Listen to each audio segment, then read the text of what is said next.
হঠাৎ করে আকাশ থেকে যেন ঝরে পড়ছে আগুনের বৃষ্টি। দেখতে অনেকটা আতশবাজির মতো সুন্দর মনে হলেও মাটিতে পড়ার সাথে সাথে এটি রূপ নিচ্ছে এক সাক্ষাৎ যমদূতে। হ্যাঁ, লেবাননের বুকে ইসরায়েল সম্প্রতি যে ভয়াবহ হামলা চালিয়েছে তার প্রধান অস্ত্র হলো সাদা ফসফরাস বোমা বা হোয়াইট ফসফরাস। মুহূর্তে চারপাশ পুড়িয়ে ছাই করে দেওয়া এই বোমার নাম শুনলেই শিউরে ওঠে গোটা বিশ্ব।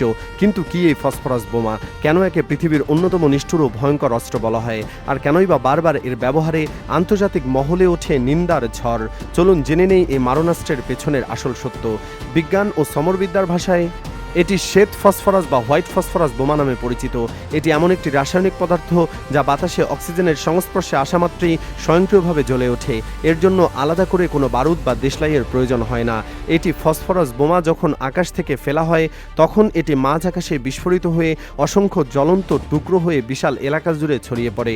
বিস্ময়কর ব্যাপার হলো এই আগুন এতটাই তীব্র যে তাপমাত্রা নিমিষে 815 ডিগ্রি সেলসিয়াস পর্যন্ত পৌঁছে যায়। আর যতক্ষণ বাতাসে অক্সিজেন থাকে ততক্ষণ এই রাসায়নিক জ্বলতেই থাকে। এই বোমার ভয়াবহতা বর্ণনাতীত। ফসফরাসের জ্বলন্ত টুকরো মানুষের শরীরে লাগলে তা সাধারণ আগুনের মতো শুধু ওপরের চামড়া পোড়ায় না, বরং মাংস টিস্যু ভেদ করে একেবারে হাড় পর্যন্ত পুড়িয়ে দেয়। সবচেয়ে মারাত্মক বিষয় হলো এর গায়ে জল ঢাললে আগুন তো নেভেই না, উল্টো আরও ভয়াবহ রূপ নেয়। ফসফরাসের কণা শরীরে লেগে থাকলে চিকিৎসকদের তা কেটে বাদ দেওয়া ছাড়া আর কোনো উপায় থাকে না। শুধু তাই নয়, এই বোমা জ্বালার সময় যে তীব্র ঘন সাদা ধোঁয়া তৈরি হয় তা শ্বাসনালীতে গেলে মানুষের ফুসফুস গলে যেতে পারে। মুহূর্তে ঘটতে পারে মর্মান্তিক মৃত্যু। এখন প্রশ্ন হলো, এত ভয়ঙ্কর একটি অস্ত্রকে আন্তর্জাতিকভাবে নিষিদ্ধ নয়? উত্তরটা হলো পুরোপুরি নয়। এখানে রয়েছে এক অদ্ভুত আইনি ফাঁকফোকর। 1980 সালের জেনেভা কনভেনশন অনুযায়ী ঘন জনবসতিপূর্ণ বা সাধারণ মানুষের উপর এই বোমার ব্যবহার সরাসরি যুদ্ধ অপরাধ। কিন্তু আন্তর্জাতিক আইনে যুদ্ধক্ষেত্রে সৈন্যদের আড়াল করতে স্মোক স্ক্রিন বা ধোঁয়ার পর্দা তৈরি করতে এবং রাতের আলো সৃষ্টি করার জন্য এর ব্যবহারের অনুমতি রয়েছে। আর ঠিক এই ফাঁকফোকরটিকে কাজে লাগিয়ে বিশ্বের ক্ষমতাধর দেশগুলো সামরিক কৌশলের দোহাই দিয়ে লোকালয়ে ফসফরাস বোমা ফেলে পার পেয়ে যায়।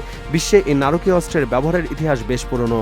প্রথম বিশ্বযুদ্ধে ব্রিটিশ এবং আইরিশ বাহিনী এর প্রথম ব্যবহার শুরু করে। এরপর দ্বিতীয় বিশ্বযুদ্ধে আমেরিকা ও ব্রিটেন ব্যাপক মাত্রায় এর ব্যবহার করে।